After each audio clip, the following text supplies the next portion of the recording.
Voici le grand barrage de la Renaissance éthiopienne. Un géant hydroélectrique de 5 milliards de dollars, construit sans emprunts étrangers et alimenté entièrement par les mains et les portefeuilles des Éthiopiens. Bientôt, il éclairera des foyers, alimentera des usines et redéfinira l'avenir d'une nation. Mais tandis que l'Éthiopie célèbre, la peur se propage en aval. En Égypte et au Soudan, les voix se tendent, avertissant que ce barrage pourrait décider du contrôle de l'élément vital du Nil. Aujourd'hui, nous allons plonger dans l'histoire du méga-projet le plus controversé d'Afrique. Comment il a été construit, pourquoi il est célébré et pourquoi il suscite des tensions transfrontalières. Chapitre 1. L'Éthiopie et le barrage. L'Éthiopie, l'une des plus anciennes nations d'Afrique, est enclavée, accidentée et d'une beauté à couper le souffle. Pourtant, c'est aussi un pays marqué par les conflits et les difficultés économiques. Avec plus de 120 millions d'habitants, c'est le deuxième pays le plus peuplé d'Afrique. Pendant des décennies, des millions de personnes ont vécu sans électricité fiable. Aujourd'hui, l'Éthiopie se tourne vers le Nil bleu et vers l'un des projets d'infrastructure les plus ambitieux de l'histoire africaine. Il s'agit du grand barrage de la Renaissance éthiopienne, ou GERD. Haut de 145 mètres, d'une largeur de 1,8 km, il abrite un réservoir de 1874 km², soit une superficie plus grande que le Grand Londres. Sa centrale hydroélectrique, d'une capacité de 5150 MW, est suffisante pour alimenter une grande partie de l'Éthiopie et même exporter de l'électricité vers les pays voisins.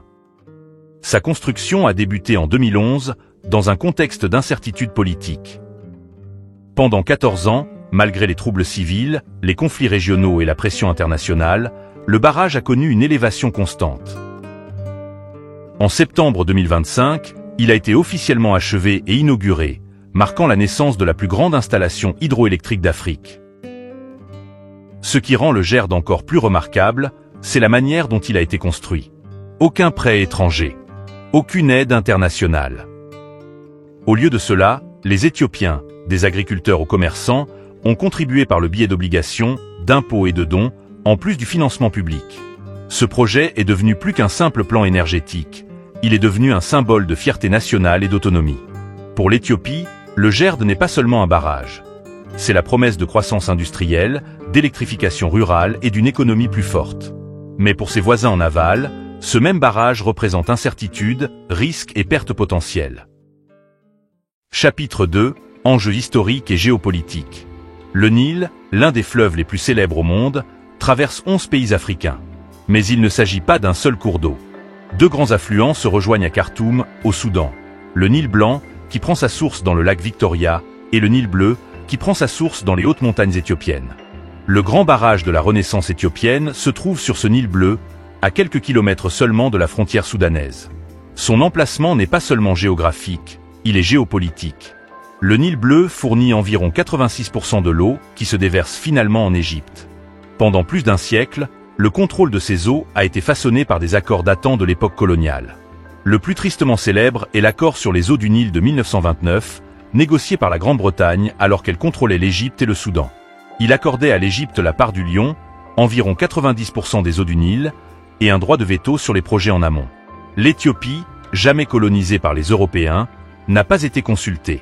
Plus tard, l'accord de 1959 entre l'Égypte et le Soudan a renforcé la domination de l'Égypte, allouant 55,5 milliards de mètres cubes d'eau à l'Égypte et 18,5 milliards au Soudan, excluant une fois de plus l'Éthiopie. Pendant des décennies, l'Éthiopie a rejeté ces accords, les jugeant illégitimes. En 2011, l'Éthiopie a dévoilé le Projet X, un nouveau projet de barrage massif sur le Nil bleu, plus tard baptisé Grand barrage de la Renaissance éthiopienne. Cette annonce a électrifié l'Éthiopie, mais a alarmé ses voisins en aval. L'Égypte, presque entièrement dépendante du Nil pour son eau potable, son agriculture et son industrie, craignait que l'Éthiopie ne puisse contrôler le débit du fleuve. Les inquiétudes du Soudan étaient plus mitigées. Il pourrait bénéficier d'une régulation des flux d'eau et des importations d'électricité, mais il craignait également des coupures soudaines ou des inondations si les relations se dégradaient. Au cours de la décennie suivante, les tensions se sont intensifiées.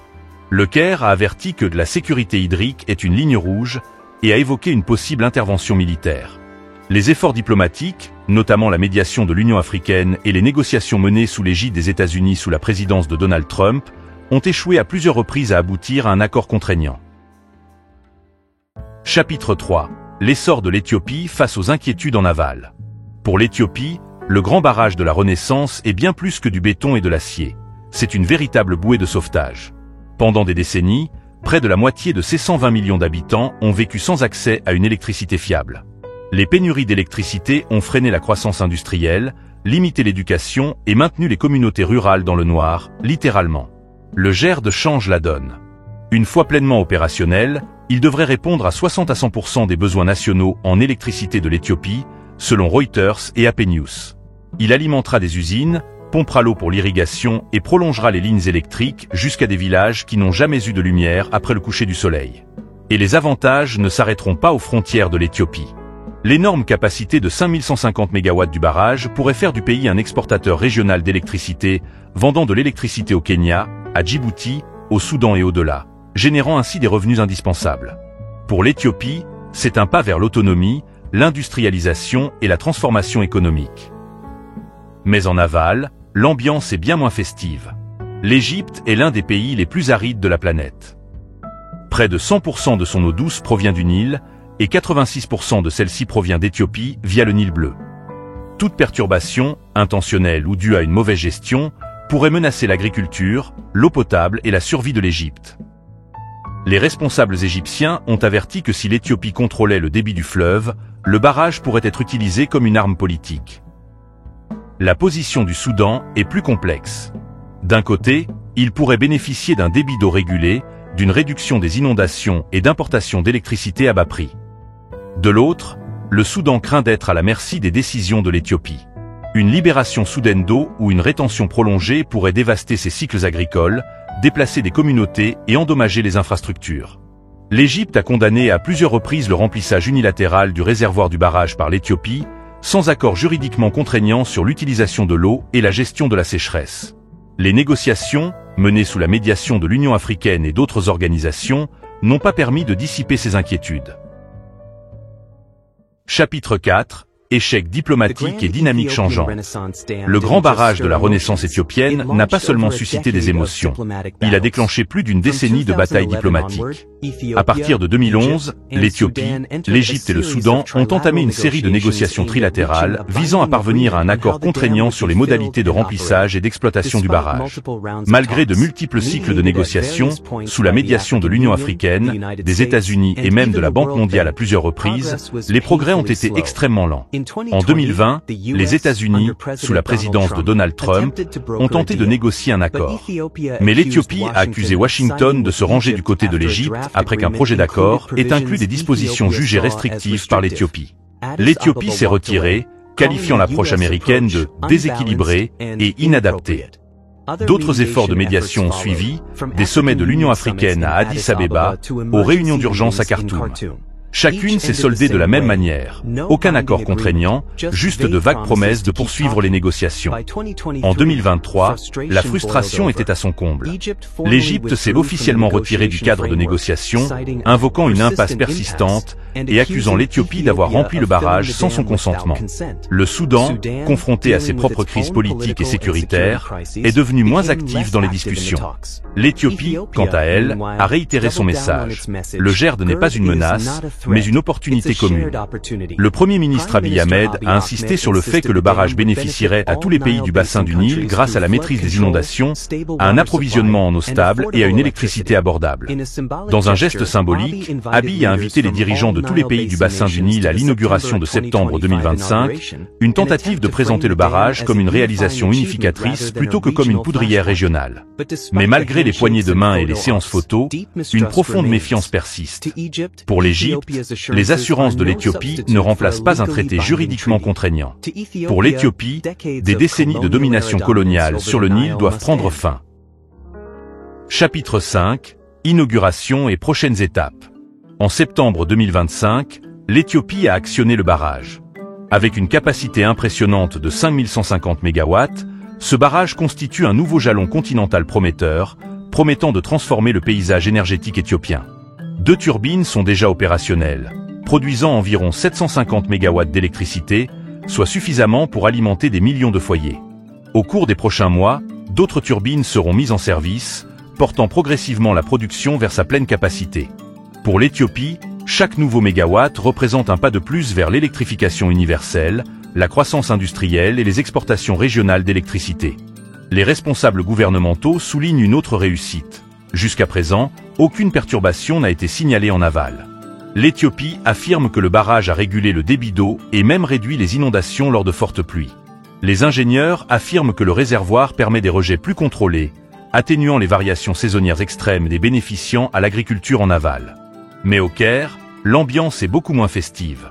Les responsables égyptiens avertissent que si les niveaux d'eau actuels restent stables, le véritable test aura lieu pendant les années de sécheresse. Ils affirment que si l'Éthiopie retenait l'eau pour maintenir sa production d'électricité, cela pourrait dévaster l'agriculture et l'approvisionnement en eau potable du pays. Le Financial Times rapporte que l'Égypte continue d'exiger un accord juridiquement contraignant de partage de l'eau, une exigence à laquelle l'Éthiopie s'oppose, insistant plutôt sur des modalités flexibles et coopératives. Au Soudan, les avis restent partagés. Certains voient des avantages potentiels dans un débit d'eau stable et des importations d'électricité moins chères. D'autres craignent une dépendance à la bonne volonté de l'Éthiopie, notamment en période de tension politique. Les hydrologues avertissent que le véritable danger réside dans le changement climatique. Des sécheresses prolongées pourraient faire baisser le niveau des réservoirs, intensifiant la concurrence pour chaque goutte. Sans règles claires sur la gestion de l'eau en période de pénurie, les tensions pourraient s'exacerber, menaçant la stabilité régionale. Pour l'instant, l'Éthiopie est à la fête. La foule agite des drapeaux, la musique résonne et les discours saluent le barrage comme un triomphe de l'autonomie. Le Premier ministre Abiy Ahmed le qualifie de cadeau de l'Éthiopie à tous les Africains, exhortant ses voisins à le considérer comme une ressource partagée et non comme une menace. Les murs massifs du Gerd retiennent désormais des milliards de mètres cubes d'eau, et peut-être même des décennies de méfiance diplomatique. Deviendra-t-il un pont de coopération ou un foyer de conflit? Votre avis nous intéresse. Comment les nations devraient-elles partager des ressources vitales comme le Nil? Partagez vos idées dans les commentaires et n'oubliez pas d'aimer, de partager et de vous abonner pour découvrir d'autres histoires du cœur de l'Afrique.